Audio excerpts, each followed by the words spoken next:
দর্শক, আমরা ছুটে চলেছি সেই কালনা মধুমতি সেতুর দিকে। তো দেখছেন হিরো এক্সট্রিম 125 বাইক নিয়ে আমরা ছুটে চলেছি। এই বাইকটা কিন্তু দুর্বার গতিতে ছুটে চলছে, খুবই স্মুথ একটা ইঞ্জিন বাইকটার, এবং খুবই স্মুথ গতিতে চলছে, যেটা কন্ট্রোলিং খুবই সুন্দর।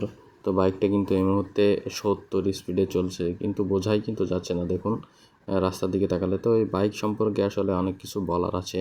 তো এটি 125 সিসির ভিতরে আমি মনে করি বেস্ট একটি বাইক, কারণ এটার মাইলেজ আপনি সিটিতে 50 থেকে 55 এবং হাইওয়েতে 60-এর উপরে আপনি মাইলেজ পেয়ে যাবেন, যেটা খুবই চমৎকার। এই সংকটময় মুহূর্তে যে সামনেই মধুমতি সেতু, তখন আমরা মধুমতি সেতুতে ঘুরতে গিয়েছিলাম। মূলত একটা লং ট্যুর ছিল, এটা লং রাইড ছিল। একটু যদিও ব্যাক পেন হয়, তারপরও সাসপেনশনটা কিন্তু খুবই ভালো এটার।